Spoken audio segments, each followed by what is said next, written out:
A listener warning. Please be advised that this episode contains content that may be disturbing to some listeners, including descriptions of violence. Listener discretion is advised.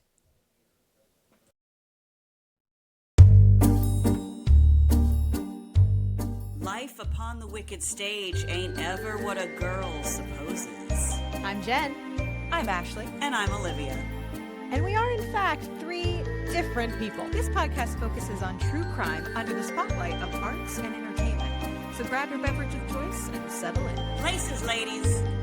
Here's our episode. Hi, ladies. Happy New Year.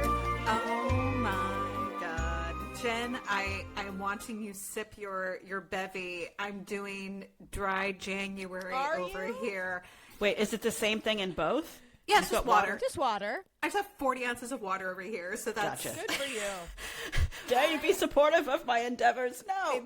It's fine. So Jen has, I count 2 beverages so Three. far. 3 patented. Olivia, what do you have? I'm just sticking to my water.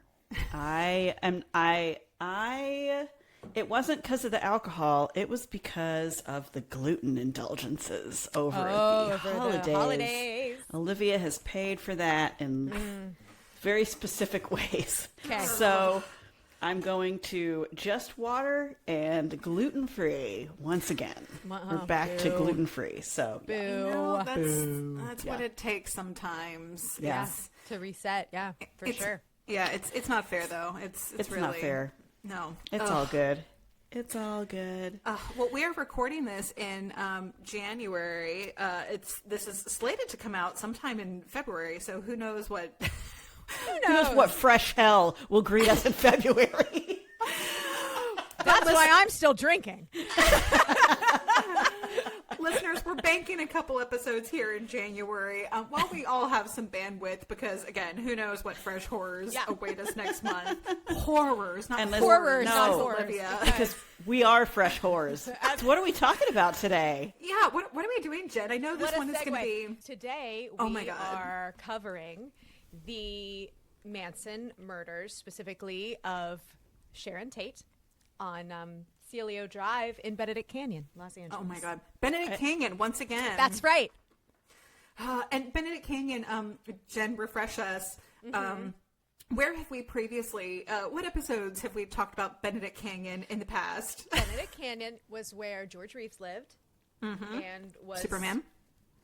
I think murdered. I think murdered. Yep. Strange. There was another one too, and I can't remember, but the Bogarts, right? Wasn't there something? Didn't they live there as well? Battling Bogarts. Battling yeah. Bogarts? Yep. Also lived up the way in Benedict Canyon, where his third wife, Mayo Methot, Mayo, yeah. tried and failed to kill him because she was basically just a lousy shot. Yeah. But she shooting up. You missed. and also some stabbery. Yeah. But Benedict Canyon. Yeah. Yeah. So if you see a house for sale in Benedict Canyon, maybe don't buy it. It's not a good place.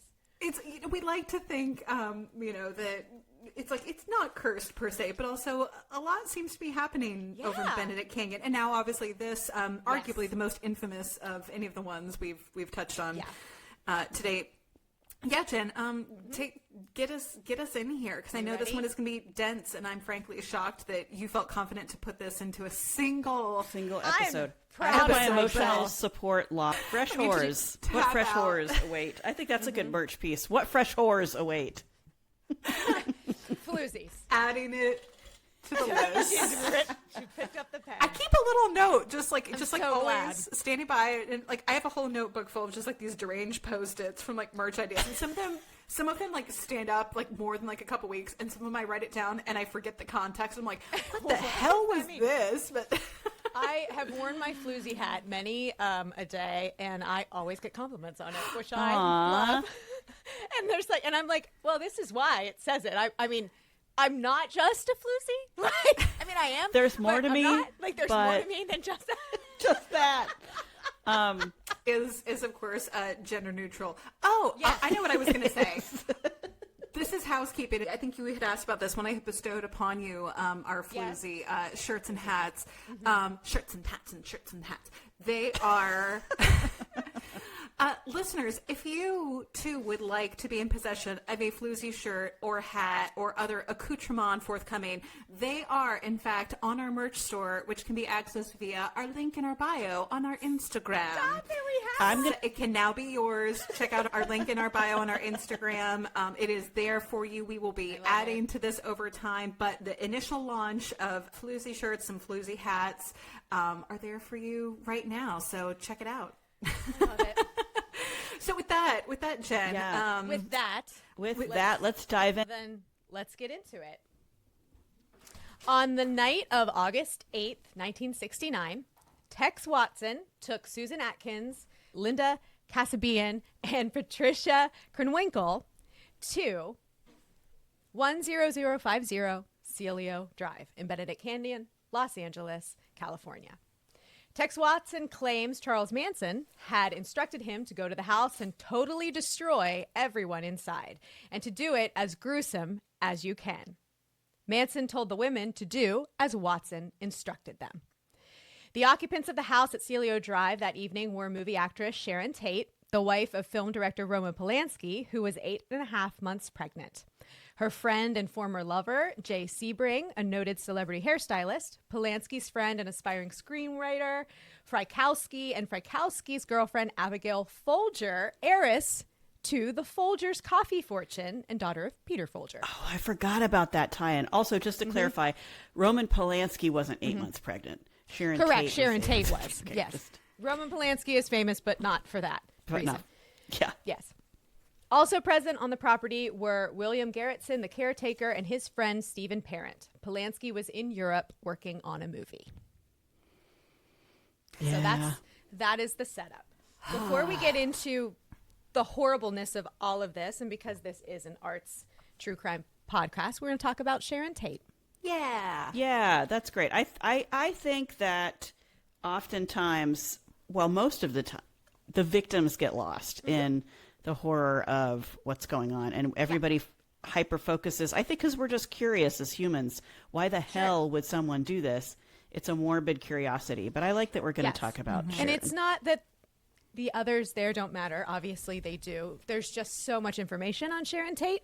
So Sharon Tate was born in Dallas, Texas in 1943. She was part of a military family, and she moved around a lot. She even attended high school in Italy. Oh. Little note there. She went on to win beauty pageants and was even crowned homecoming queen. Aww. When she finally made it to Hollywood around the age of 20, she took on small roles in popular TV shows like The Beverly Hillbillies and Mr. Ed. So those were her beginnings. In the mid-60s, producer Martin Ransohoff? Sure. I'm so sorry. Martin. Sorry, Martin. Martin, this producer. We're just out here trying, okay? Yeah, I know. I'm so sorry.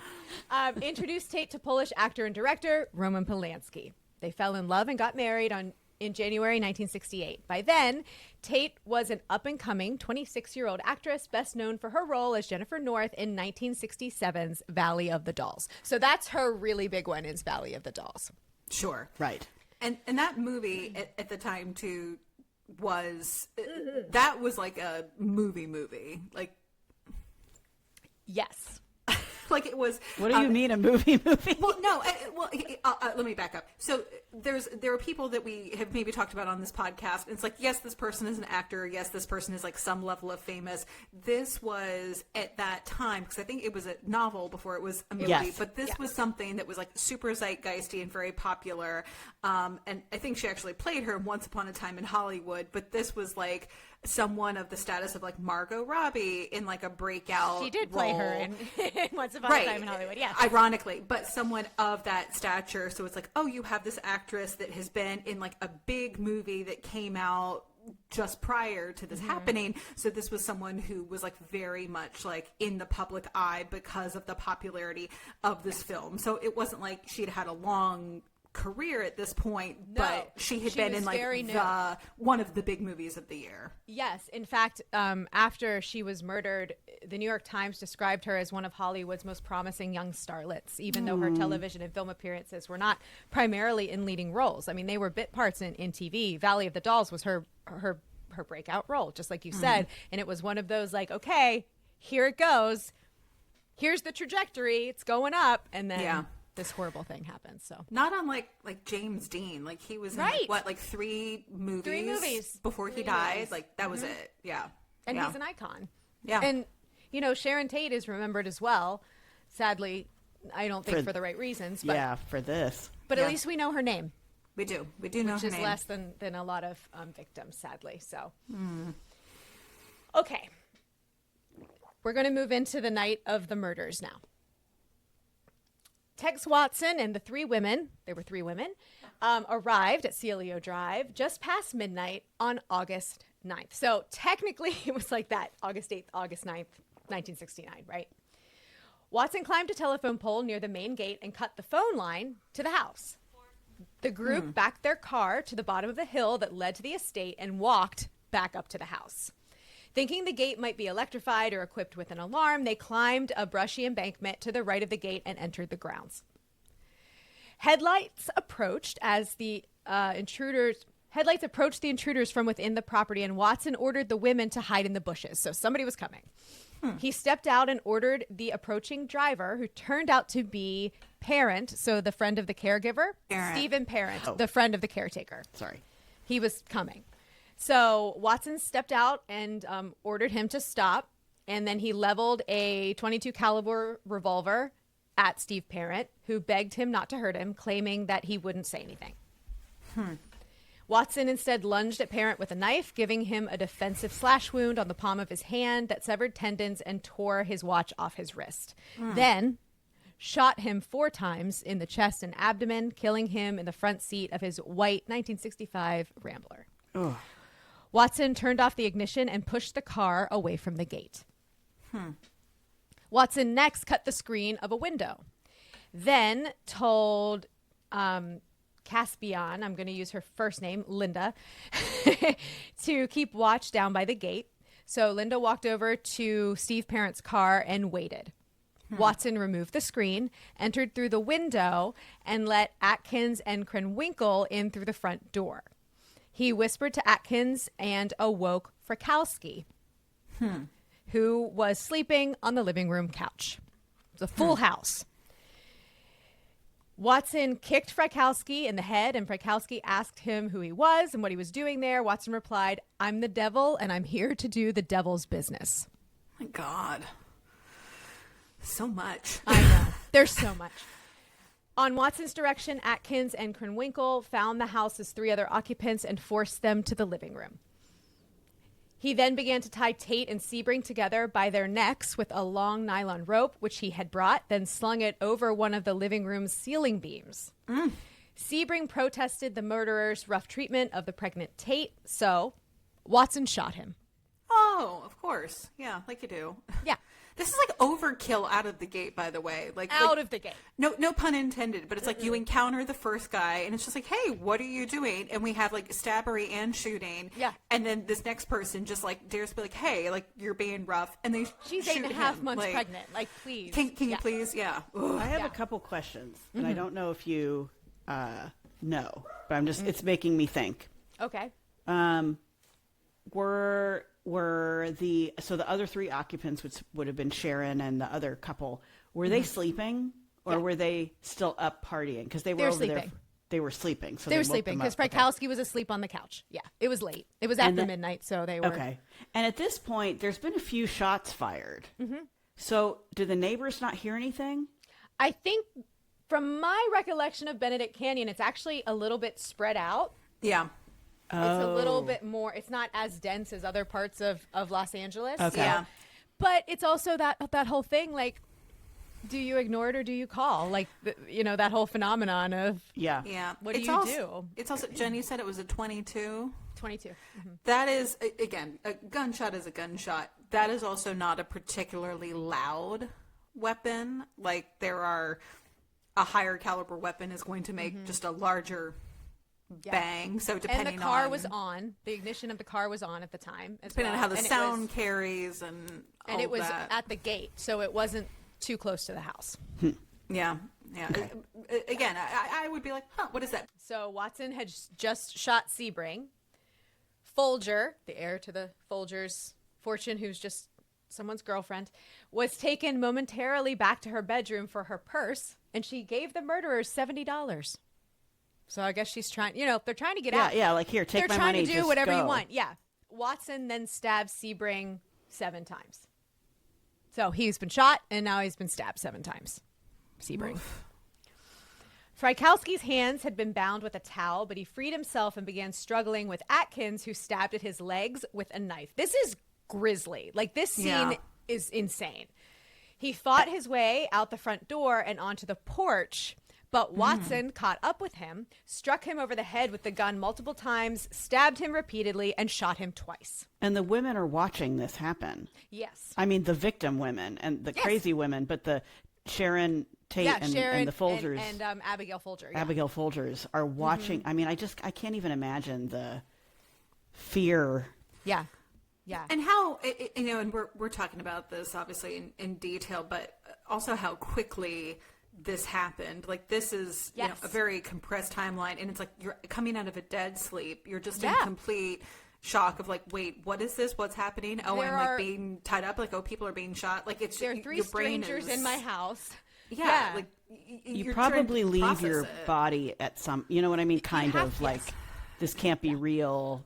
Yeah. Oh, God. Just horrifying. Yeah.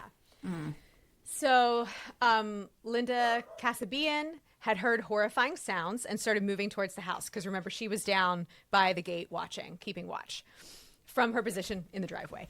She told Atkins that someone was coming in an attempt to stop the murders. So she says. Wait. So Linda Kasabian, she is part of the Manson family. Yes. But at the same time, I've heard other stuff about various, like, were they on drugs? Were they not on drugs? How many drugs?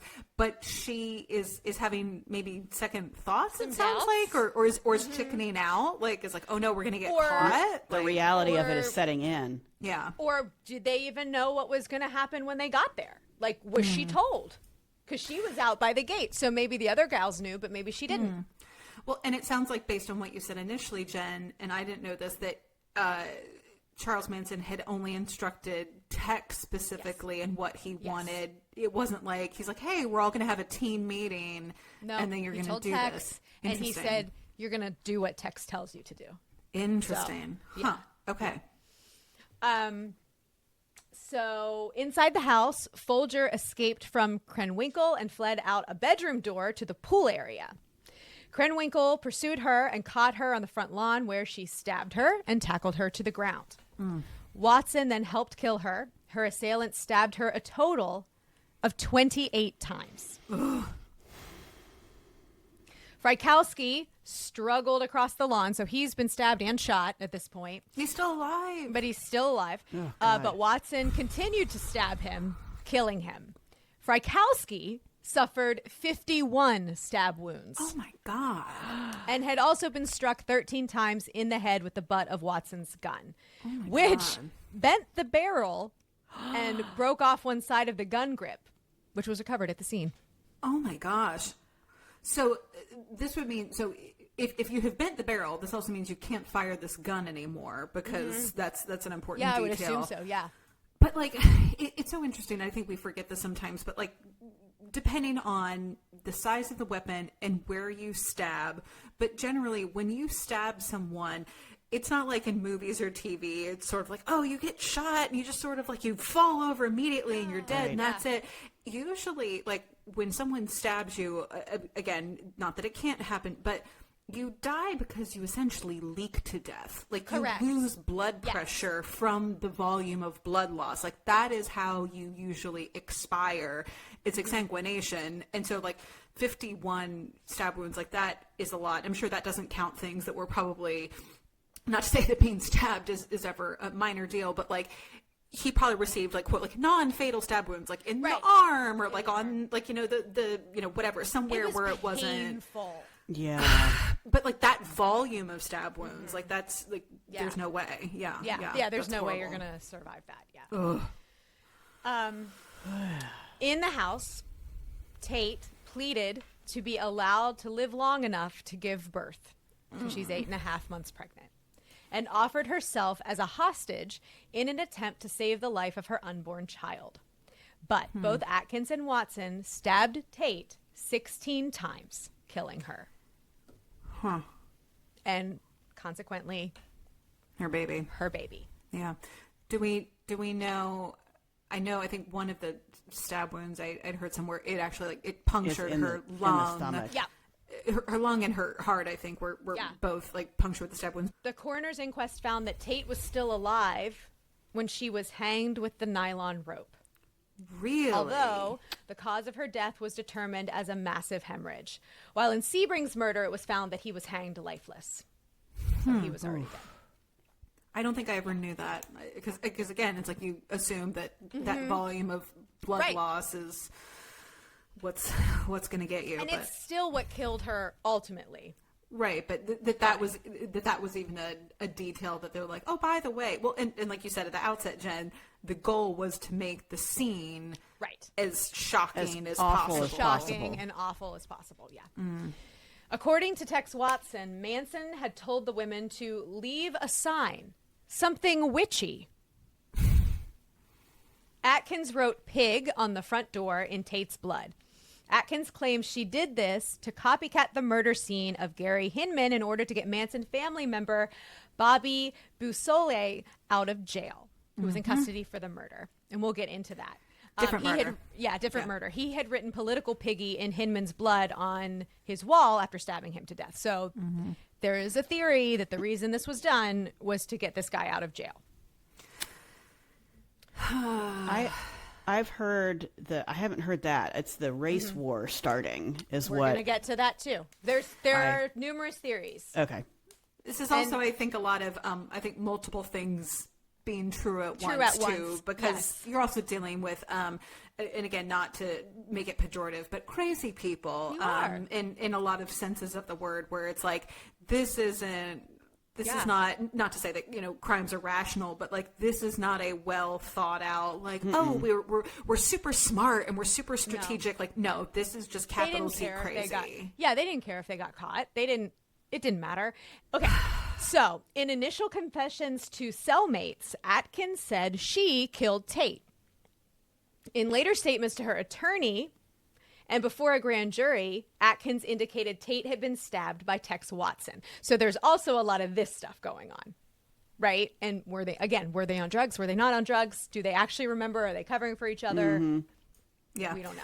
Well, who did what and when, and also what was at stake at different points in the criminal proceedings, because that also had a lot to do, I'm sure, with what people were willing to admit to, because like it's fascinating, like a lot of other cults, like there were for a long time, and I mean there were people who were part of that family, maybe not who were the committers of these murders, but like stood by Charles Manson and stood by the family, and even for like decades. I mean, decades. The cult of personality really cannot be overstated there. So also, like, were they still like buying into like, no, like, we were like justified in doing this, or was there an immediate like, oh shit, like what have I been a part of? Oh, like, I think it was, I don't think that there was a oh shit. I think that because if you look at their behavior throughout the trial, they all were singing together and shaved their heads and then drew the swastikas on their forehead to appeal to Manson's good graces. The women did. Yes, correct. yes. Tex Watson went a different way pretty quickly, which I find very interesting too, Olivia, where it's like, how, and like, Jen, maybe you'll get into this, but like, how were the men and the women sort of radicalized in this group in different ways? Mm-hmm. Yeah. Interesting. On August 10th, they struck again. We have to mention this. We're not going to get into it. But this time with Charles Manson joining the group at the home of Lino and Rosemary LaBianca. So these are known as the Tate-LaBianca murders. Yes. Watson stabbed Lino, and he, Krenwinkel, and another Manson family member named Leslie Von Houten stabbed Rosemary. The theory here, one of the theories, is that Manson may have wanted money from Lino, a grocery store chain owner who liked to gamble, to pay off the straight Satans who were still angry about getting their money back for some bad deal that had happened. So there's like a drug deal thing going on in Manson. They think. Oh, and so Manson owed them money? Yes. And he was trying to get money from them. So Tate's body and the body of everyone else in the house on Celio Drive, they were discovered on August 9th, 1969. So they were discovered, and then the next murder happened. So, and right up the way, because there was also right there. There was also some question about, again, if they were doing this to try to exonerate Bobby Beausoleil and say, you got the wrong person for this other murder. There is a different murderer who's on the loose. He's on the loose. Rampage. Then you have these two murder scenes, effectively like right in the same area, right in the same neighborhood. I mean, Jen, I don't know if you have the distance in front of you, but like this was like super, very close by. We'll look it up. So it's also then, the theory of like, oh no, like there's another killer. And was this about money, or was this simply about like you chose another house that you were kind of familiar with in the area to make it look like there's just another crazed killer, like at large, like, and you weren't terribly choosy about who this was. It was like, oh yeah, we're that house, like that we've been there. That one looks good. Yeah. So a few months after the bodies were discovered, Charles Manson and several of his followers were arrested for suspected auto theft. It's like it's like getting Al Capone on tax evasion. Tax evasion. It's like Ted Bundy was like stopped for like erratic driving. What? So, like why? Yeah. Oh wow! I didn't know. So after they were arrested for suspected auto theft, one of the Manson family members involved, Susan Atkins, told her cellmates that theft was not the limit of their crimes, and that confession is what led authorities to connect the group to the murders. Oh, jailhouse snitch. Yep. So the five perpetrators, Atkins, Krenwinkel, Manson, Van Houten, and Watson, were each tried and convicted for their roles in the Tate-LaBianca murders. Originally, each defendant received a death sentence. Every single one of them. Yep. However, in 1972, the Supreme Court of California ruled in the People versus Anderson that the state's then current death penalty laws were unconstitutional. So as a result, the Anderson decision spared the lives of 107 death row inmates in California, including Charles Manson and these four family members. So again, they were initially given a death sentence, but the death penalty was it was suspended. It hasn't been revoked. Or I know it's suspended currently. Like they haven't executed anybody in 20 years, but they could in theory. But what happened then because of that was that they were each given a life in prison sentence, which by law includes the possibility of parole. Parole, yeah. I remember when, Yeah, because spoiler alert, some of these people are out. Yep. Living among us, just like what's his bucket who tried to kill Reagan. Oh my gosh, my brain. John Hinckley. Yes. Hinckley. For Jodie Foster, right. Yes, Hinckley is out and walks among us. Not us here in Florida, but he could go on vacation. Like it's possible. Don't suggest that. Stay we safe, don't want to plant Jodie. that seed. Stay safe, Jodie. Jody's like, I have so many other real problems to worry about, not this idiot. All right, so we'll go through all of our perpetrators here. So Susan Atkins, she passed away in 2009 of brain cancer at age 61.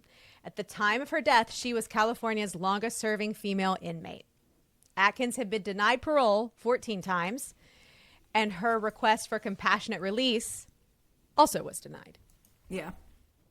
That's what happens when you kill a pregnant woman. Right. Even if you're a woman, people are generally like, no, not you. Sorry you have brain cancer, but you're going to stay right Some here. people don't deserve compassionate anything. No.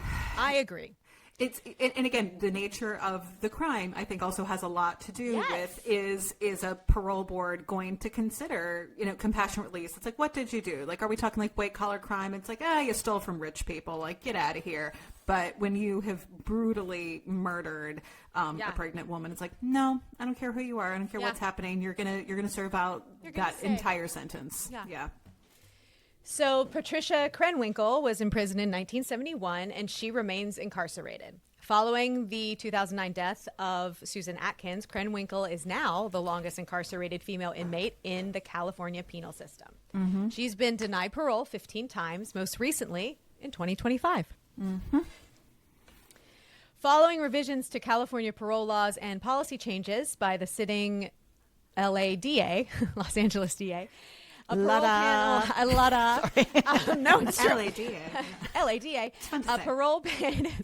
parole panel recommended her release for the first time in May 2022. However, this parole recommendation was overturned by California Governor Gavin Newsom.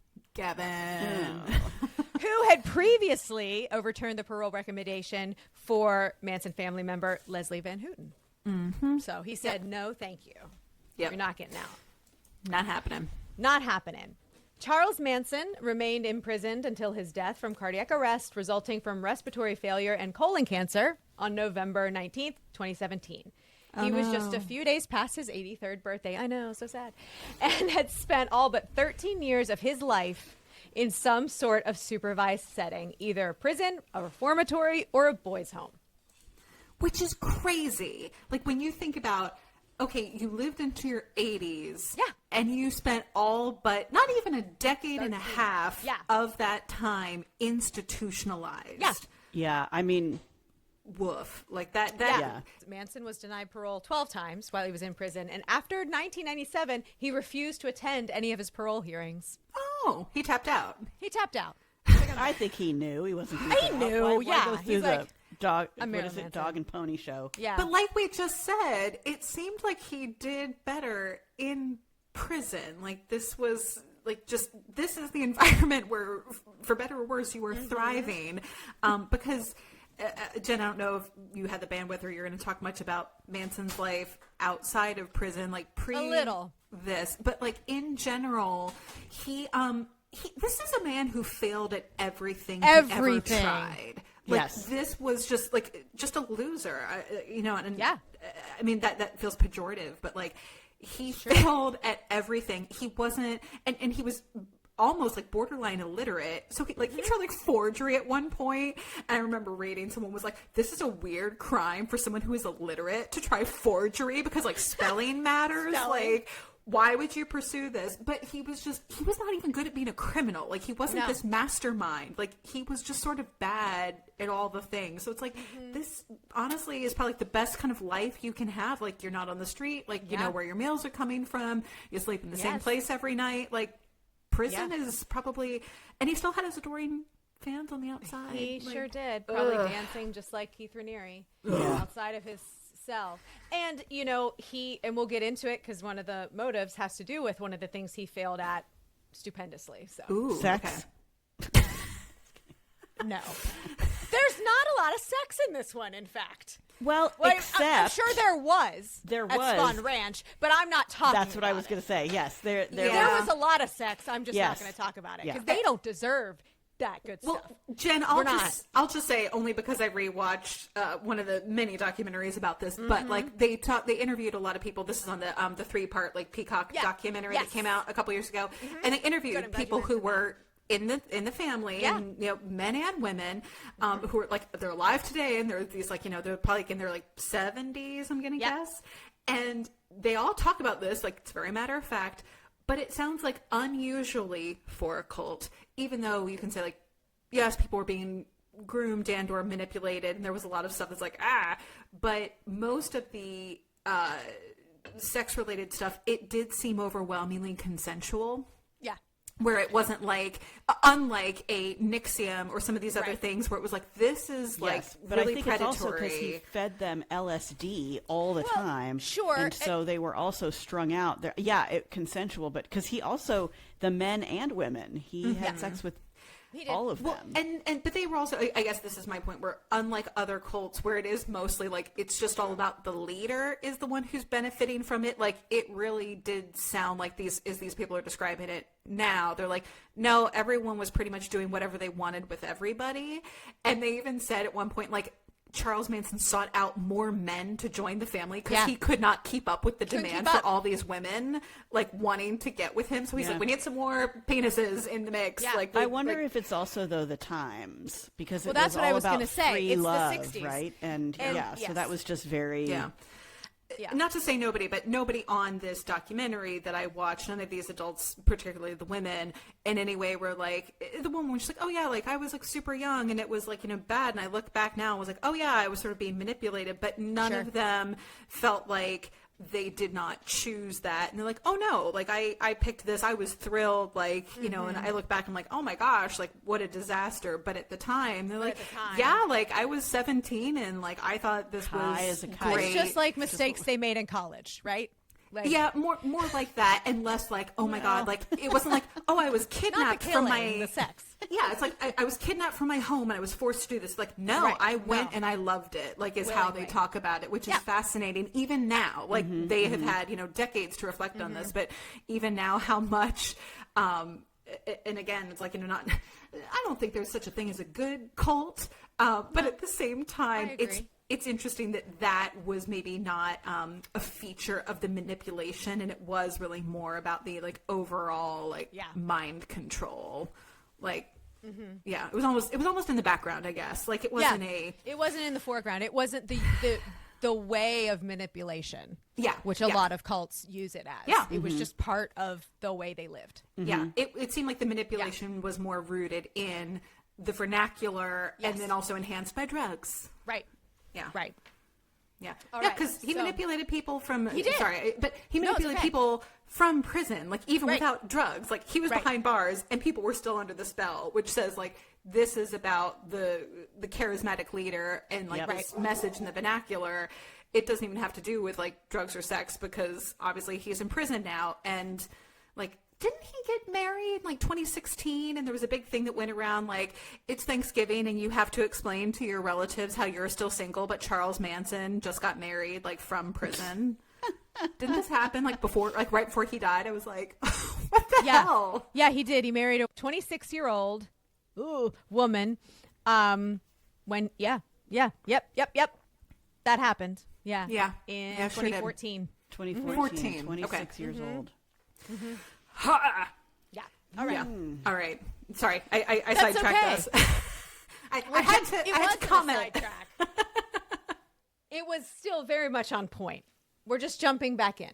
So, Leslie Van Houten, who, upon her conviction and death sentence in 1971, at the age of 21, she was the youngest woman ever put on California's death row, as well as the youngest member of the Manson family convicted of murder. Her original conviction and death sentence was overturned on appeal. So she was later retried and sentenced to life in prison with the possibility of parole. She was released on parole on July 11th, 2023, after being denied parole 22 times. So she's out. She is out. She's out. Charles Tex Watson. Remains incarcerated. Yeah, he does. He's been denied parole 17 times, most recently in 2021. While imprisoned, Watson claims that he's become a born-again Christian. Oh, here we go. That makes you not violent at all. At all. Yeah, right? No, the most unviolent religion of all. Yeah.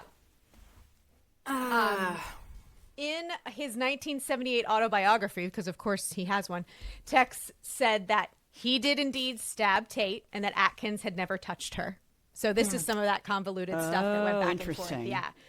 Since he was aware that the prosecutor and the jury that had tried the other Tate-LaBianca defendants were convinced Atkins had stabbed Tate, he falsely testified that he did not stab her. So he falsely testified in court. But he's telling the truth now. Sure. Well, he's a born-again Christian, so. That's right. The Lord. Yeah. The Lord. He prayed about it, and he's like, nope, this is what I'm doing now. Yeah.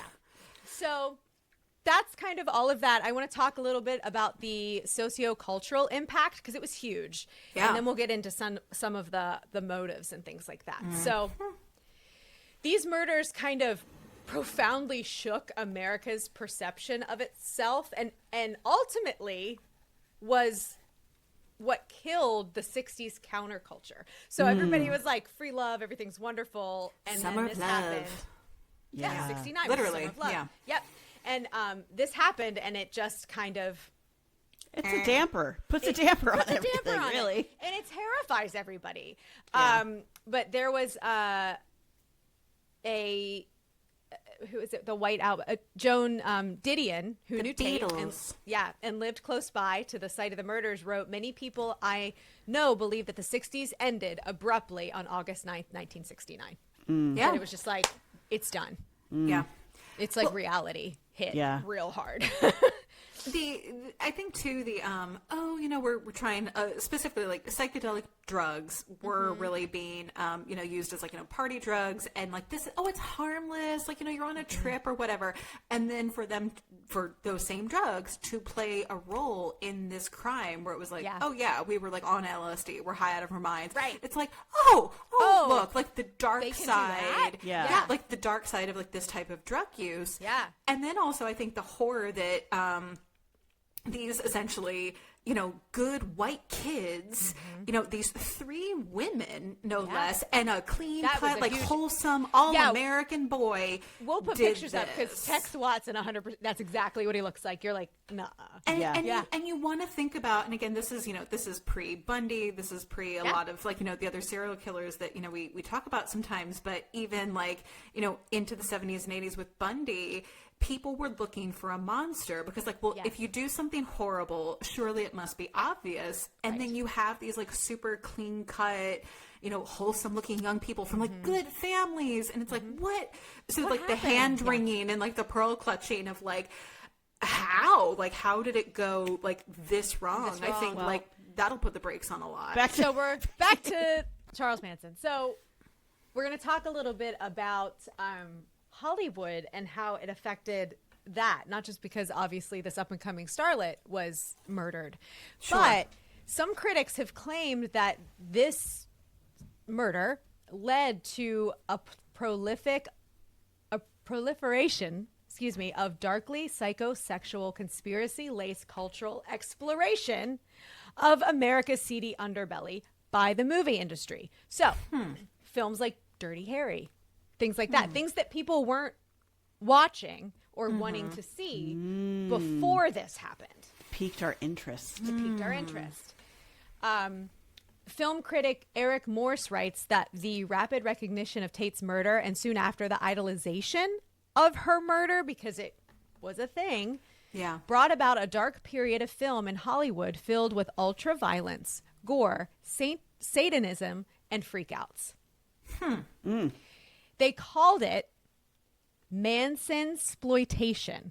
Oh, jeez. There is a word for it, which is defined as the violent, disturbing genre that Hollywood grew fascinated in shortly following the Tate-LaBianca murders.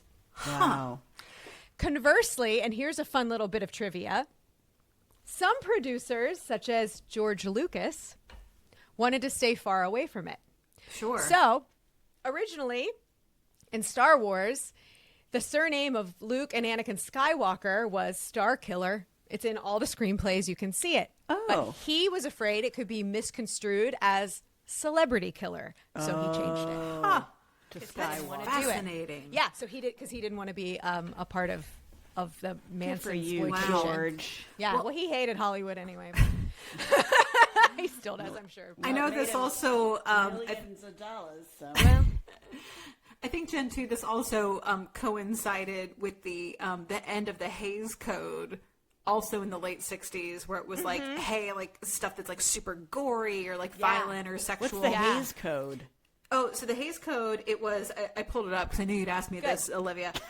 The Hays Code was the motion picture production code. Oh, well, the production code I know because of Day in Hollywood, Night in the Ukraine. Yes. There so you go. it was a set of self-censorship, meaning like Hollywood came up with this like themselves, like for their own industry. Like it wasn't like the government or anybody.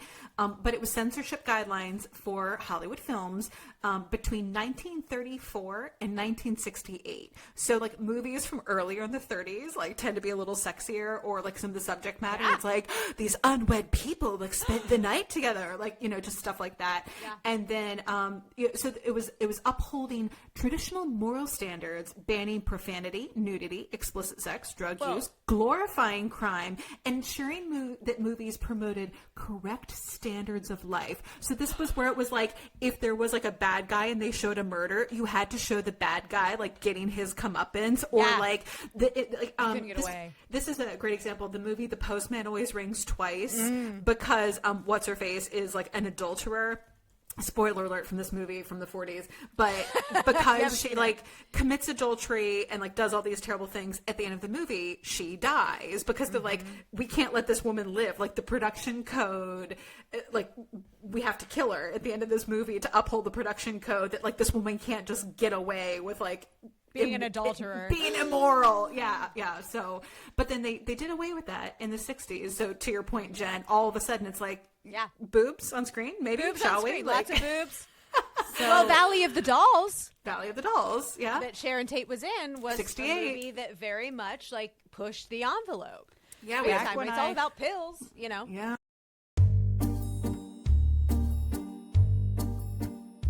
Hey friends, Jen here, and we hope you're enjoying this episode of Life Upon the Wicked Stage.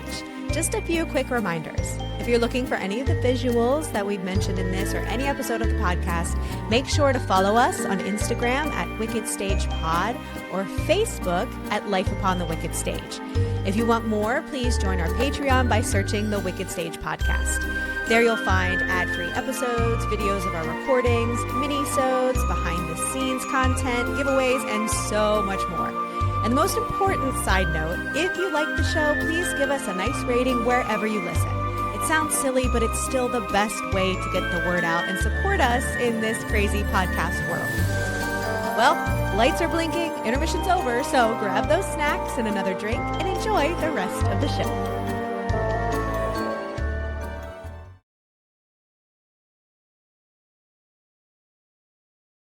Incredible. So there's a film scholar, Reed Anderson, and he believes that Tate's image has been substituted with hyper-real depictions of her death in films that have attempted to recreate the Manson family murders.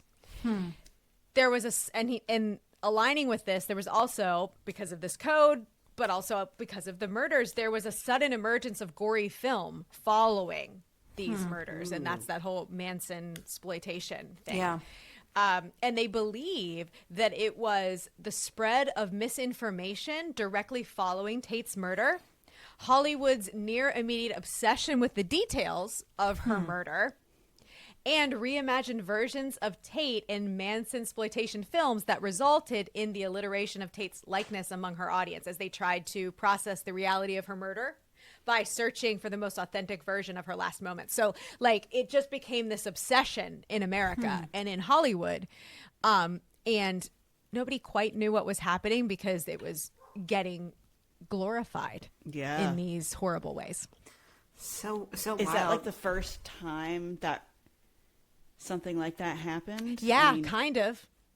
It sounds like it. I mean, I didn't have like that direct quote, but it sounds like it to me. Yeah. Well, even if we think about just things that we've covered just on this podcast, or Like things that Dahlia, we know are on our list, Yeah. but in terms of a celebrity, there had been other celebrity deaths, I think, that were arguably bigger, like Marilyn Monroe had already died at this point. But when you talk about murder, and to your point, Jen, like the grisliness of this, so grisly. This feels unprecedented, because like there were other cases where it's like, this person was stabbed, found in the dark alley, but it was more of just a quick where they usually like knew who the person was, or someone like died mysteriously, or maybe someone lesser like the Black Dahlia 40 years prior was extremely grisly. But this was also someone who was not a public figure. Nobody knew in who she was. the She same was a way. stranger, She really. became famous because she died, not because of anything she did who when she she was was. alive. And again, at the same time, even just the way we had television now, and the way like media carried the information had also evolved, I think, so much. Yeah. So to have photos of this, to be able to talk about this on television, I think you're right, Jen. It's unprecedented in the nature of the crime, but then also the coverage. It just feels like it's like everybody knew who Sharon Tate was. right? So it immediately grabbed their attention. Yeah.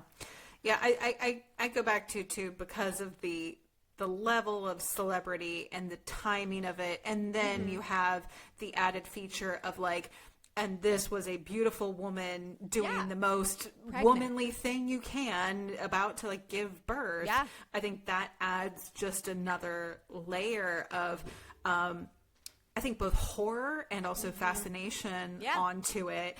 And, you know, again, like true crime, it's a lot of women, I think, have always been interested in that. But it does, you know, it's ultimately rooted in this very primal place of, that could be me. Yes. Let me study this so it doesn't happen to me. We're just studying. We're just making sure we're going to be okay. That's it. I'm going to go through every possible scenario. Yeah. I was buying some household article recently, and I like laughed in the store, but I was like looking at different things. I was like, oh, that's a nice one. That's a nice one. I forget what it was, and it doesn't even matter. But I was lifting one. I was like, oh, this is a very heavy. I was like, this is a nice, a blunt instrument. I was like, this would be good to like have around if there's like an intruder, just like a nice blunt instrument, easy to wield, like for me, like in like defense. Like, but these are things like you think of. You think about as a walking to your car. You know how to hold your keys in case you have to stab someone in the neck. I mean, it's what we live with every day. We live with it every single day. Have one headphone out. Don't ever have both of them in when you're walking. Earphones yeah. These are things that we just sort of do, and it's like you're not even really overthinking it. Where it's like, oh, are you just like you're being crazy? It's like, no, this is just like an automatic. Like this is like a hardwired response. All right. Ladies, are you ready to get into the possible murder motives? I'm ready. Because I'm only familiar really with the helter-skelter race war, and they were going to like reemerge in this new world, blah, blah, blah. So I didn't know there was really others. So I'm interested to hear this. There's more than you think, Olivia. And Jen, I know one I'm sure you're going to bring up. But Olivia, you're not ready because this won't be on your bingo card. Aliens. Okay. Aliens. Okay. So, possible murder motives. At trial and in later bestsellers, the prosecutor argued that the murders were intended to promote a race war called helter-skelter. Others argue the murders were simply an attempt to free family member Bobby Basole, who had been arrested for the murder of Gary Hinman, by creating copycat crimes to convince authorities that Hinman's real murderers were still at large. Others suggest even simpler motives, that the murders were about drugs or intimidation of Terry Melcher. And we'll get into it. So, helter-skelter. We'll start with the biggest one, right? Yeah. I didn't dive too far into these because we'd be here all night. Yes. We do have to eat dinner at some point. At some point. Okay. Helter-skelter. In November 1968, the Manson family had established headquarters in Death Valley at the Myers and Barker ranches. So that is the Spawn Ranch. It was like an old movie ranch. Yep. They used to make movies there. Westerns. Exactly. And it was one of them was owned by the grandmother of family member Catherine Gillies. So like there's a connection. Crazy. Right? Yeah. According to Charles Watson, Tex, and Paul Watkins, Manson and Watson visited an acquaintance who played the Beatles' double album, the White Album, and became obsessed with the group. Yes. Watkins claimed Manson had been saying that racial tensions between blacks and whites were about to erupt, predicted that black Americans would rise up in rebellion, and that the Beatles' songs foretold it, all in code. And isn't that where the phrase helter-skelter came from, the song? Yeah. There's a song called Helter-Skelter. It's about a slide that Paul McCartney used to slide down as a child. It's a slide.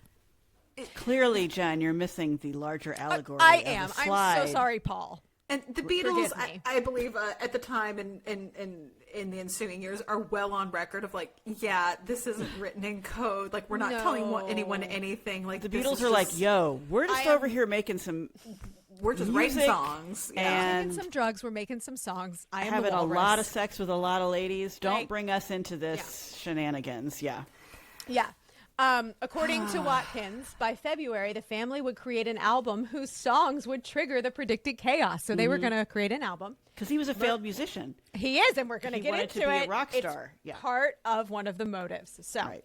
murders of whites by blacks would be met with retaliation. A split between racist and non-racist whites would result in the whites' self-annihilation. So that's what helter-skelter is, and that's what they say. That's what the prosecutor was like. This is what he was afraid of.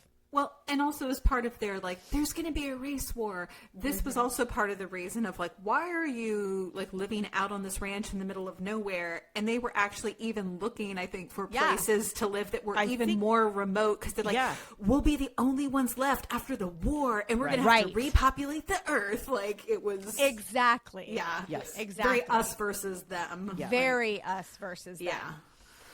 So, all right, let's see. Here we go. We're going to go into the next one. My dog is barking. I hear him. Fitzy. Fitzy. By the way, Jen's in her new house. I am in my new house, and Fitz has a window now that he likes to look out and bark at everyone. But he's having a good time. So, and then to continue here with helter-skelter for a second, the prosecutor said that to the jury, one of his final comments to the jury was, helter-skelter was Charlie's religion. A religion that he lived by. To Manson, helter-skelter was the black man rising up against the white men and then the black-white war. So, yes, and Ashley, like you said, Manson and his followers believed they'd ride the war out in the desert and then return to lead in the newfound world. Like a post-apocalyptic world they were going to... Yeah. In their delusion. Yeah, exactly. Lead poisoning. Okay. So the next is the cover-up theory, the copycat. Okay, so according to family members Susan Atkins, Patricia Kernwinkle, Leslie Van Houten, and Bobby Beausoleil, and others, the arrest of Beausoleil for the torture and murder of Gary Hinman was the catalyst for the family's ensuing murder spree. They wanted to convince police that the killer or killers of Hinman were still at large. Truman Capote's interview of Beausoleil and that by Anne Louise Barduck in November 1981 affirmed this account. So that's what they're saying.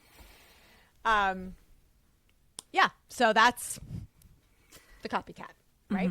All right. What spawned that first murder? I don't know as much about that one. I don't know. I don't know. Jen didn't research that part. That's frankly ancillary to the... Probably, there's a small part of my brain, that kind of remembers reading something about drugs. Yeah, I'm sure that had a lot to do with all which is what we're going into next. Okay, drugs. So, drugs. Aliens. Another motive. I'm bummed. So, some people suggested that the motive was related to the drug dealing by Jay Sebring and Frykowski and their connection with Charles Watson, Tex, and Manson, and a bad drug deal. For instance, Sebring's protege, Jim Markham, believes the murders were in response to a bad drug deal the day before, in which Manson went to Tate's house to sell marijuana and cocaine to Sebring and Frykowski. Instead, the two men attacked and beat Manson. In an interview with police, Frykowski's friend... These names. Frykowski's friend, Witold Kazanowski, said that Frykowski had been involved with many criminals and the drug trade.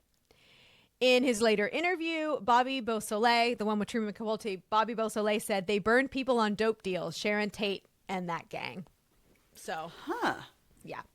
Is that true, though, that he went to the house? Like, is that proven he went to the house the day before and was beaten up? Or... No, it's just a theory. Oh, okay. It's a theory. Just to circle back real quick, because speaking of drugs, Olivia, you asked about the Hinman murder by Bobby Beausoleil, and like, what was that about? You. That was in fact about drugs. It was about drugs and money. And basically, Manson believed that Gary Hinman owed him money because of a drug deal gone bad, and was you owe me this money. And he also there was like a rumor that Hinman had also like just come into a bunch of money from like something else unrelated. So he's like, oh, he's got plenty of money. Let's like essentially go rob him as like retribution. So he sent Beausoleil to do that, and Beausoleil murdered him. Yeah. Yeah, but it was related to, again, acting under orders from Manson was like, hey, this guy, like, you know, this guy screwed me over. You should go and get that money from him. Okay. Yeah. Mm-hmm. Yeah, exactly. Got it. All right. The next is Terry Melcher. So Terry Melcher. So Terry Melcher. Dun, dun, dun. Da, da, da. In 1968, musician Dennis Wilson, so that's one of the Beach Boys. The Beach Boys. I thought it was Brian Wilson. There's more than one Wilson. Wouldn't it be In the nice Beach Boys? if we were Oh. Are they related? He introduced record producer Terry Melcher to Charles Manson. Oh. For a time, Melcher was interested in recording Manson's music, as well as making a film about the family and their hippie commune existence. It's like the Partridge Family, Yeah. but like the Manson family. Uh-huh. So Manson met Melcher at 10050 Celio Drive, where the murders took place, a house that Melcher shared with his girlfriend, actress Candace Bergen. That's right, Murphy Brown herself. Yes. Yikes. Yes. Yep. Yeah. Also, I think, Jen, are you also going to say who Terry Melcher is related to? No, go ahead. Terry Melcher is Doris Day's son. Whoa. This is just like a star-studded, like Star-studded in every nightmare. direction. He is intertwined, and we'll go into some of the intertwinings with a whole lot of Hollywood and a whole lot of music. Charles. So he in so thought many ways. they were going to get a record deal and a TV show. That's what he wanted. He wanted a record deal. He wanted to be a musician. Charles Manson wanted to be a musician. Mansons. Right. Well, and People say Terry they're Melcher, one of the I think that same documentary I mentioned earlier, the family was like, they were united via, you know, Charlie's direction, but Right. to like court Terry Melcher to join the family because they were like, oh, you would be like an amazing like resource and like Yes. a spokesperson and like legitimizing, for us. Like you are a way of bringing money Yep. into this outfit because if, Now, you know, that- the music becomes like a big thing, then you're going to fund a race war, you know, and like other things we Helter-skelter. need. Like, Yeah. So Manson eventually auditioned for Melcher, but he declined to sign Charles Manson Because he sucked. because he sucked. He did. wasn't that great? Yeah. There was still talk of a documentary being made about the Manson's music and the family, but Melcher abandoned the project after witnessing Manson fighting with a drunken stuntman at Spawn Ranch. Because that used to be Spawn Ranch is where they lived. I know. And it used to be an old Hollywood thing. So he Yeah. was up there and he saw it and he was like, this guy's dangerous. I'm done. Spawn Ranch, I think, was. Stuntman. I think it was still Olivia. Like it was technically still like sort of operational, it was but very still defunct. working. Like if you wanted to just go like ride a horse on the You could. weekend, that was still happening at Yeah. Spawn Ranch. It was. Oh, I thought it was Yeah. totally abandoned. No. No, that's a The guy that common- owned it still lived there. But he was blind, and the He was family was taking advantage of him, and they're like, Yep. "Oh, we're gonna just like send this like 20-year-old woman Yep. to like have sex with you, Have sex blind with you. octogenarian. Like, you happy with that? Like, can we Yep. stay? They kept Like, him busy. Yep. Yeah. He's like, you kids make yourselves at home. literally, yeah, it's very upsetting, but also yes, but yeah, it was still a functional. Yes. We're gonna put business in air quotes, but Quote like, unquote, yeah. But yeah, it wasn't just like, oh, we like rolled up to like this like abandoned place. Like it Yeah. was technically still a business. So after this kind of happened, when Melcher was like, "No, I'm not going to sign you," he and Dennis Wilson, severed their ties with Manson, and that really pissed Charles Manson off. So soon after that, Melcher and Bergen moved out of the Celio Drive home. The house's owner then leased it to film director Roman Polanski and his wife Sharon Tate. Manson was reported to have visited the house on more than one occasion, asking for Melcher, but was told that Melcher had moved. So he knew that Melcher had moved, which is very, very important. So some authors, some law enforcement personnel have theorized that the Celio house was targeted by Manson as revenge for Melcher's rejection, and that Manson was unaware that he and Bergen had moved out. Right. However, family member Tex Watson stated that Manson and company did, in fact, know that Melcher was no longer living there. And Melcher's former roommate, Mark Lindsay, stated, Terry and I talked about it later, and Terry said Manson knew that Melcher had moved out because Manson or someone from his organization left a note on Terry's porch in Malibu. So he knew where he lived. Interesting. Also. I didn't know that part. Mm-hmm. Huh. Yes. So why? Okay. You're getting there. Okay. I am getting there. Basically, he wanted to scare Melcher. Yeah. Intimidation. Yeah. He wanted to be like, you didn't sign me, watch what I can fucking do to you. Oh my God. Yes. Yes, that's why. Wow.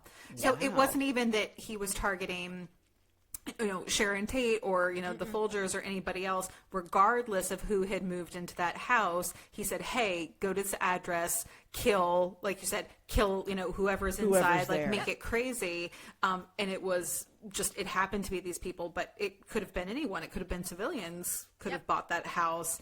But because it was the address, and it had been previously owned by him, it was, like you said, Jen, this was like a very elaborate, like, horse head in the bed kind of thing. Yeah, I mean, it is a intimidation scheme. bizarre coincidence that he had these relations with Terry Melcher. That was Terry Melcher's former residence. I mean, that is really strange, unless in his mind he just knew the address, and in his LSD lead poisoned head he just was like, just do this address. But that's really interesting. He had visited there because he knew and he'd Terry been there, Melcher. right?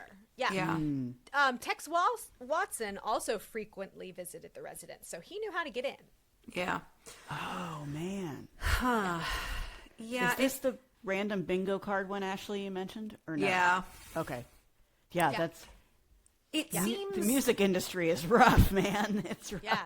It just seems of all of them, in my opinion, Jen, this one to me seems the most likely. I agree. And 100%. I 100%. think some of the other things about like, the race war or some of these other pieces, this feels either tertiary or more just like, this is something to say. It's like part of our talking points, like after the fact, but it doesn't feel... As far as like the only person making a decision about any of this was Charles Manson. Right. And this totally feels like the sort of like crazed, violent, but also petty revenge. Yes. Petty of like, revenge.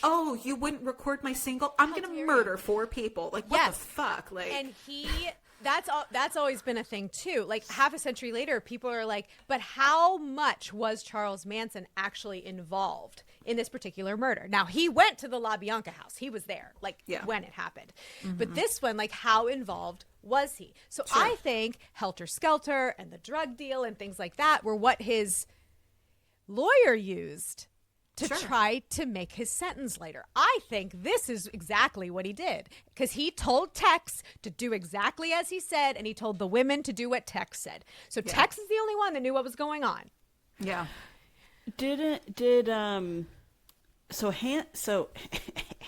Hanson. Hanson? They were not involved, Olivia. Different, much later. Yeah. Long hair, but also, no, they love the Lord, those boys. Like they Those were boys. Very, do. very Christian from the Continue jump. to, I think. Sorry. Apologies, Hanson brothers. Apologies, Hanson. We love you. Okay. So Manson did, because didn't he talk about the helter-skelter Yeah, he did. stuff? So, and didn't he claim that was the reason? But we're saying that he might have been lying. But didn't he claim that was, like, he actually said that this He is said what a lot did. of things. Right. Yeah. He said a lot but of we're things. thinking because he was trying to get off by, like, mental defect or something. Because that it's he right. didn't- I mean, it's the civil rights movement has just happened. Like, that's an easy out. Right. There's going to be a race war. I have to protect, it's bullshit. Right. Manson is also like, he is the quintessential, like if you've ever heard like audio recordings of him or seen like, there's some really good depictions of him, but Manson is like the ultimate sort of like word salad type person where it's like you ask him like, what day is it? And he's going to monologue at you for 10 minutes and you're like, I just asked you what day it was, but it's all very like wordy and flowy and like flowery, and it sort of sounds a lot like Keith Raniere. It sounds intelligent and it sounds philosophical, but when you like dissect like the meat of like what did you just say, a lot of it is just like nonsense. But it sounds almost like pseudo intellectual. But like I heard maybe I'm too dumb to understand what he's saying. Right. He's not an evil genius, unlike Keith Raniere, who was like, I'm like a smart person. I think Manson's IQ was like 109, which is just like at like average. That's bad. Like nothing's special happening there, but like between that and some other things, like different profilers have said like he like scores as like a psychopath, but just like a very straightforward psychopath where it's like he's gonna say and do a lot of things, but at the end of the day he is not a complicated person. And like if you just really look at the meat of like what did he wanted do? To be famous. He wanted to be famous. Like what that was one of his driving factors. He would have been a social media like influencer. Totally. Today. Yeah, but it's like, what did he want and what did he do? They're like, he is just a very pure psychopath. And like Jen, you were saying at the beginning, like this was a person who, like, you know, he wanted to be in the music industry, and he tried all these things and was a failure and was really only good at being institutionalized. But I think there's a thing where it's like there were only two emotions in the world, and they are love and fear. And he tried love. He tried like the hippie movement, and when that didn't work out for him, he went for fear. Like he tried disguised as love. Yeah, he tried like, oh, like just, you know, we're all one and peace and love, and like join my family, join my whatever, and then he went for fear and manipulation because you know his utopia he wanted to build and his music empire were a failure. Wow. So we're getting towards the end here, but I do want to make some random ties with Charles Manson and the musicians and actors in Hollywood because it goes pretty deep. I'm ready. It's kind of fascinating. So Dennis Wilson, as we have already talked about, he is the co-founder of the Beach Boys. With Brian Wilson. As a drummer and backing vocals. So he was the drummer. Apparently, he was driving through Malibu in 1968 when he picked up two hitchhikers, Ella Jo Bailey and Patricia Krenwinkel. According to the website. Wilson picked them up. Wilson not picked Manson. them up. Yeah. Got it. Okay. Yeah. So that's how he met them, because he took them to Spawn Ranch. So he later saw the girls again hitchhiking. He picked them up again, and while they were in the car with them, they shared with Wilson that they have this spiritual guru named Charles Manson. So then Wilson was introduced to Charles Manson, and over time, the Manson family soon trickled into his rental estate for an extended period of time. So they lived with Dennis Wilson for a while. They just showed up and squatted. Just kind of showed up and squatted. Yes. It was like a more insidious, like Cousin Eddie in Christmas Vacation. Yes. Don't you go falling in love with it. Exactly. Shitter's full. Exactly. It's like, we're taking it with us when we leave next month. Yeah. So in a 2016 interview with the Wall Street Journal, Beach Boys' Mike Love described Dennis as being under the spell of Charles Manson for a while. He also recalled going to a dinner party with bandmate Bruce Johnston at Wilson's house. He said the Manson family was there and took LSD after dinner. He dodged a bullet? He did. And at the same time, of course, as we were talking, that Manson was desperately seeking a contract deal, so he was trying to use Wilson for those connections. Wilson even set up a recording session through the Beach Boys label, Brother Records. However, no one at the label wanted to sign him. So, but he still hung around, so I guess that's why he didn't have a vendetta against Dennis Wilson. He didn't overtly snub him or insult him. There was plausible deniability there. Ugh. There are two other musicians that, because of Manson's connection with Dennis Wilson, knew Charles Manson, and those are Neil Young and Cass Elliot of the Mamas and the Papas. Crazy. So, Manson attended at least one of Cass Elliott's parties. Neil Young was around Dennis Wilson's house. So he met the girls and he met Charles Manson because they were just squatting there.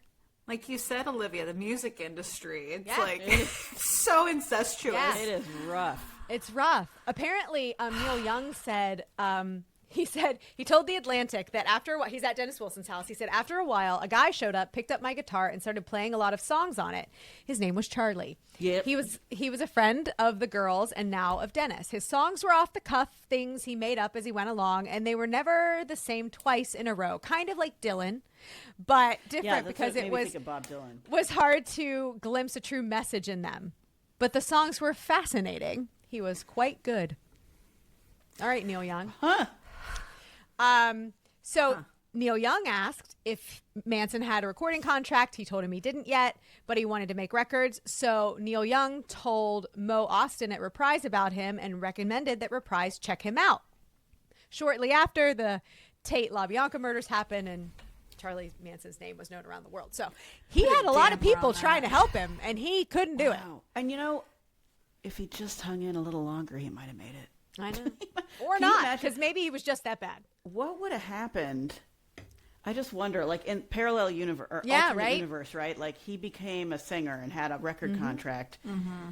I think the psychopathic tendencies still would have come out, but I just wonder In what way? Yeah. How would it have been like P. Diddy? Or would it have been, Or is he satisfied living up in Spawn Ranch making music with all of his cult girls, his sex and boys? people. What kind of turn would that have taken? Yeah, exactly. Yeah, it's interesting. And we have one more, which is kind of the crazy. Now, obviously, we had Candace Bergen. Who there's not a lot about it. She was just dating Terry, so she was around, right? But this is the one that is fascinating to me. Orson Welles. No, Orson Welles didn't make it. Nope, he didn't. He didn't kill anybody this time. Boston Corbett. Rose from the dead. Jen Bonner in a Kilroy Was Here by Kevin Smith. That was a good one. No. Angela Lansbury. Murder, She Wrote. Exactly. Mrs. Potts told the Daily Mail in 2014 that her daughter, Deirdre, and son Anthony had gotten involved with the wrong crowds as teenagers and started doing drugs. She said it started with cannabis but moved on to heroin. There were factions. Whoa, that's quite a leap there. Yeah.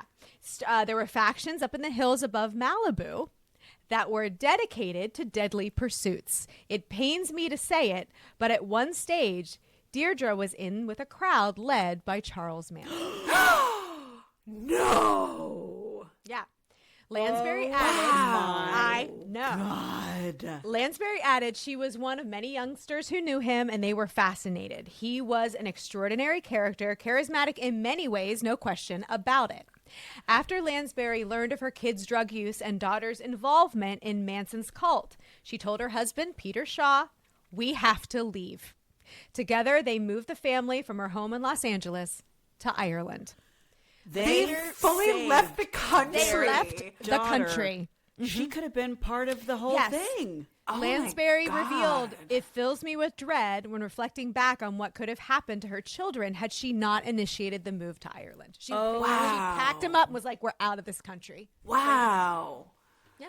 Well, good on Angela Lansbury. Well, and to spot though the power of the charismatic leader, and Yes. between that and friggin' heroin, she was just like, "Nope, I've got to extricate you." Like she was that's so it. sweet too, because she said that everybody was like, "Well, why didn't you know they were doing drugs?" And she was like, "Peter and I had we didn't understand what drugs were. We had no experience with them, so we didn't know." Well, I mean, she So called it wholesome. cannabis, first of all. I know. She had they reefer. had no experience with drugs, so they didn't know what was going on. Well, it was and also, yeah. if you have, I'm sorry, even we'll say a good parent doing their best, I don't know how old the kids were, but your teen or adult child, try as you may, but 90% of the time, you have no idea or control over what they're doing. Because guess what? They go to school. They have a job. You might have a job. They have probably a bedroom that has a door on it. You do your best, but you really do not know. No. And it's really hard to, as we've seen in a tragic case like Rob Reiner recently, which I'm sure we'll talk about at some point, but you have so little control over your adult child, and especially once they're no longer a minor, your ability to just punish them, like discipline them. Like, it's so hard. And then you get like controlled substances into the mix. It's like, you're right, Jen. Like, the only thing she could do was like, I'm literally going to save you from yourself. We're going to leave the country. Thank God she had the means to do so. To do it. Oh yeah, exactly. yeah. And they could like both work from there. Yeah, Olivia. Right. Yeah. Because how many parents know their kids are going down a dark road and they to do it. Yeah, and they can't do anything about it. Yeah, you don't have the ability to like, move to a different town, let alone like leave the country. A different country, right. Woof. So yeah. So that is Crazy. that is the Tate-LaBianca murders. I will say, if any of you are interested in seeing a parallel universe in which Sharon Tate was not murdered, please watch Once Upon a Time in Hollywood by Quentin Tarantino. It's a fantastic movie. Very good. And spoiler alert, she survives. It's interesting you say that it's fantastic because You don't like it? I haven't seen it. Rock and his buddy Carrot Top went to see it when it came out, and Rock said about 45 minutes into the movie, they both looked at each other and were like, "What the hell is going on?" Oh, it's weird, but it's Quentin Tarantino. So they didn't. Neither of them understood what the heck was happening. So I never. They weren't watched paying it. attention. I saw it. I saw it in the theater, and Olivia, in their defense, I It's will remember. slow. It's slow and it's weird, but I do remember at the time when it came out, it was so polarizing. Yes, it and you either loved it or you hated it, and there was very little middle ground. I will say, regardless of how you feel, that movie did give us what is now the meme of like if you see Leonardo DiCaprio in like the mustard turtleneck, like in the recliner, like pointing at the television. That is from that movie. That's from that. Yeah. Yeah. Maybe I'll have to watch it just since we're referencing. So it gave us I that enjoyed at it. the very least. It also gave us fascinating. the debut of now Academy Award winner Mikey Madison from Honora is one of she's in it? She's one of the I love Manson her. family. She's She in is. it. Yeah. Margot Robbie plays Sharon Tate. Sharon Tate. Brad Pitt's in it. Leonardo DiCaprio's So in it's- it. It's very parallel universe, but also it's like a I'll almost say like a fan fiction. Yeah. Of like it's this character who is not a real person. Yes. Is inserted into a situation of real people, and by inserting the fictional character, it changes the course of events. Is almost the best way to describe That's it. a great way to describe it. Yes. Yeah, Jen, that was so dense, and I know we had many a digression, much of which I'm sure will end up on the Patreon. But So subscribe today. but my goodness, what just a comprehensive and upsetting. But I'm kind of like Horrible. Well, it just, I was thinking about like what is the takeaway? Like what can we Don't do take drugs. from this? Don't do drugs, And first of all. And murder. But it's also just one of those things where I think too the we touched on this a little bit earlier too, but it's like aside from the drugs or any of the other stuff, the cult of personality, and how like dangerous just that can be. Like Angela Lansbury saw it, and again the hold that Manson had on his followers, but even on people still does. Yeah, like people who had never even met him until after he was incarcerated, and still like bought into like that cult of personality. I think it's really people want to think we're smart, and we want to think like I would never fall for something like that, but to really just be cautious when someone is like that charismatic figure, and when you are really feeling like just so pulled in, and like the rest of your world and your circle is falling away. Like just, I don't know how you, guard against that really, but maybe like check in with other people in your life. If someone's trying to like pull you away from people in your life. Yeah, or be like, oh, check in. Your parents don't know what's going on. Your husband like seems like he's out of touch. Like they isolate you. Like They isolate you. Yeah. Why are we as a species prone to that? Because it seems like watching the Nexium documentary, very, very smart women were pulled in. Is it a survival thing from like ancient tribal? You had to follow the chief and tribe leader. You know what I mean? To survive? Is it? I think it's even simpler than that, Olivia. I think because most cults at their root of like what is this? Because there's obviously we've talked about other cults on this podcast, and there's a lot of cults that we won't talk about because they don't get into our turf. But like at the end of the day, I think it comes down to purpose and belonging.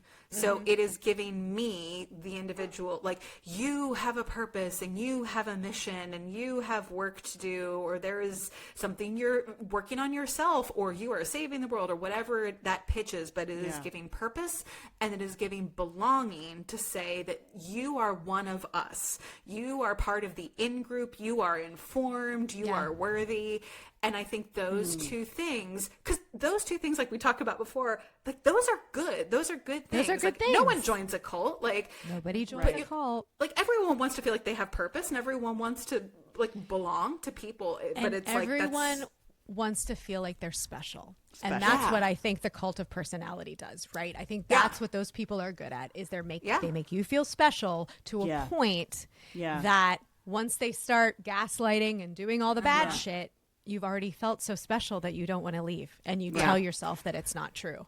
Right. Speaking from personal experience. Yeah. Right. No, but you're right, Jen. And then the sunk cost of the pain of then having to walk it back, what you have to face about yourself. Yeah, of like, oh my gosh, like, I was fooled, I was taken advantage of. I'm not as smart, or whatever as I thought. You have to be so much stronger to face all of that. So much stronger than just to stay. Yeah, truly. But it's like when the pain of staying is worse than the pain of leaving. It's like that's when you can break out of it. But like, to have to then admit, like, oh my gosh, I've like lost all my friends, I've lost my family, I lost my job, I'm like living out like on this ranch in the wilderness, like, what is happening? Like, and everyone's different, but I do think that cult of personality, it is a unique method of control. And I think like some of the other cults we've talked about, like Keith Raniere, there was like literal blackmail, like, that they were using to control people. Well, like, okay, that's compelling, like, or like some of these other things. But cults that are purely cult of personality, it is interesting. And I'll say this, and I would be curious to know from like a statistic standpoint, what has happened with people who were followers of Manson, because usually cults of personality do not survive the death of the leader. Like, they sort of tend to evaporate, because it is all about like this person. And even if they have like a deputy, whatever, or they're like, oh, well, this is my next in line person. It's very rare. Like, it's not about an ideology. It's not about, it's just really about the leader. They don't tend to make it, because it is so about this person's like rhetoric and their persona, and it like hinges on them being able to communicate with the followers. So like, when they die, that is usually when it dissolves. So there's hope for our country. You said it, Olivia. But it's interesting to draw a comparison. Hitler's ideology outlived him. Yeah. So that was a cult of personality, but the Nazism and white supremacy that he launched, but it was based on an ideology. So I will argue that the ideology was there before, and the ideology stayed. And unfortunately, we've still seen it crop up. I'm like, what do you mean there's Nazis now? Like, I thought, didn't we? We didn't? No? My God. Right? Yeah, so something like that, Olivia, you're right. So I think the ideology of that in particular, that to me is a cult of ideology. But I think there are people who, someone like Hitler, by any other name, if you held it up and said, well, how about this? They'd be like, oh no. But they were bought into that particular leader or like that style. I think that's also like Scientology is like kind of a good one-to-one comparison of that, because like L. Ron Hubbard is obviously dead, but the ideology has carried on, because it wasn't a counterpoint to that, because I studied Scientology a lot because I was fascinated by it. L. Ron Hubbard, they're waiting for him to come back. So he's dead. However, like Jesus. Well done, Jen. As always, this was. What do we have? What else do we have coming up for the listeners to look forward to? Olivia, what's your next one? I'm going to do one on the art heist that happened in the Gardner Museum, the most expensive art heist in the country to date. Mm-hmm. It might have been in the world at one time, but of course the Louvre has ruined that. Wow. But yeah, so ruined the record. My next one is a case maybe many have not heard of. This is I kind of like reached into the obscurity pile for this one, but very interesting. also, spoilers, unsolved. William Desmond Taylor. Okay. We are getting back into like Hollywood, like noir. Had the Black Dahlia succeeded in having a career, she and William Desmond Taylor undoubtedly probably would have crossed paths here at some point. Also, had he not been untimely killed. But very interesting. But the quintessential, like it's Hollywood, and like, you know. Yeah, very. Get your Mid-Atlantic accent ready. This is. I'll get your Boston accents ready too. So I'm ready for that too. Very excited. All right, floozies. Well, we'll do this again next time. Soon. Yeah. So soon. You keep Hanson. Hanson. Get Hanson out of this. Leave Hanson alone. Leave Hanson alone. Leave Hanson alone. And scene. Thanks for listening to this week's episode of the Wicked Stage Pod. Follow us on Instagram and check out our Patreon for more exclusive content. These deliciously wicked episodes drop every other Friday, so make sure you subscribe or follow and don't get left waiting in the wings.